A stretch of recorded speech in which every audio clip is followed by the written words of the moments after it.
அரசமைப்பு சட்ட நாளையொட்டி விடுதலை சிறுத்தைகள் கட்சியினர் நாளை அரசமைப்பு சட்டத்தின் முகப்புரையை உறுதிமொழியாக ஏற்க வேண்டும் என்று விசிக தலைவரும் சிதம்பரம் நாடாளுமன்ற உறுப்பினருமான முனைவர் தொல் திருமாவளவன் அறிவுறுத்தியுள்ளார். இது தொடர்பாக அவர் வெளியிட்டுள்ள அறிக்கையில், இந்திய அரசமைப்பு சட்டம் குடியரசுத் தலைவரிடம் ஒப்படைக்கப்பட்டு 75 ஆண்டுகள் நிறைவடைந்துள்ளன என்றும் 1949 ஆண்டு நவம்பர் 26ஆம் நாளன்று புரட்சியாளர் அம்பேத்கர் அன்றைய குடியரசுத் தலைவர் டாக்டர் ராஜேந்திர பிரசாத்திடம் ஒப்படைத்தார் என்றும், எனவே நவம்பர் 26ஆம் நாள் ஆண்டுதோறும் அரசமைப்பு சட்ட நாளாக கொண்டாடப்பட்டு வருவதாகவும் தெரிவித்துள்ளார். தற்போது அதன் 75வது ஆண்டு என்பது குறிப்பிடத்தக்க சிறப்புக்குரியதாக நாடு முழுவதும் மக்களால் போற்றப்படுகிறது என்றும், குறிப்பாக இந்திய ஒன்றிய அரசு மற்றும் மாநில அரசுகள் அரசமைப்பு சட்ட நாளையும் குடியரசு நாளையும் கடந்த ஓராண்டாக கொண்டாடி வருகின்றன என்றும், அரசமைப்பு சட்டம் என்பது ஒரு புதிய தேசத்தை கட்டமைப்பதற்கான அடித்தளம் என்றும், அத்தேசத்தின் மக்களால் உருவாக்கப்படும் குடியரசுக்குரிய இறையாண்மைக்கான உயிர் மூச்சு என்றும், மேலும் தேசத்தின் எதிர்காலத்தை தீர்மானிக்கும் கொள்கை கோட்பாட்டுக்குரிய மூல ஆதாரம் என்றும், மண்ணையும் மக்களையும் மேம்படுத்தி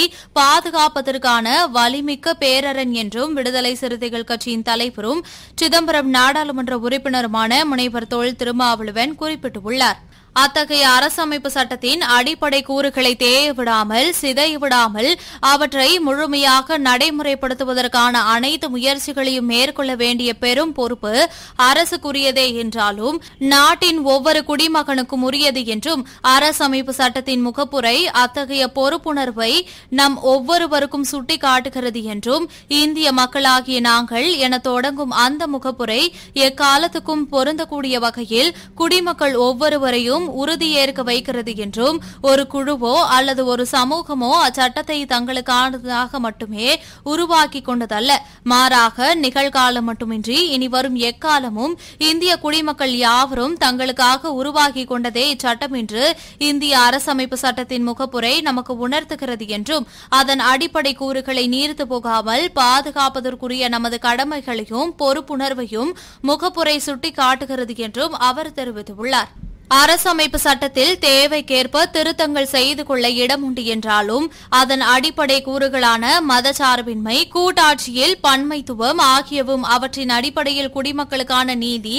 சுதந்திரம், சமத்துவம் மற்றும் சகோதரத்துவம் ஆகியவையும் எத்தகைய சூழலிலும் நீர்த்து போகவோ அல்லது திருத்தப்படவோ அல்லது மாற்றப்படவோ கூடாது என்பதுதான் முதன்மையானது என்றும், உச்சநீதிமன்றமும் ஏற்கனவே ஒரு வழக்கில் இதனை உறுதிப்படுத்தியுள்ளதாகவும், அண்மையில் சுப்பிரமணிய சுவாமி தொடுத்த வழக்கையும் தள்ளுபடி செய்து அடிப்படை கூறுகளான சமதர்மம் மற்றும் மதச்சார்பினை ஆகியவற்றில் கை வைக்க முடியாதென தீர்ப்பளித்துள்ளதாகவும் விடுதலை சிறுத்தைகள் கட்சியின் தலைவரும் சிதம்பரம் நாடாளுமன்ற உறுப்பினருமான முனைவர் தொல் திருமாவளவன் குறிப்பிட்டுள்ளார். சனாதன சக்திகளின் முதன்மையான அதே வேளையில் இறுதியான இலக்குகளை அடைய முடியாத நிலைக்கு அரசமைப்பு சட்டத்தின் இந்த அடிப்படை கூறுகளே காரணம் என்பதை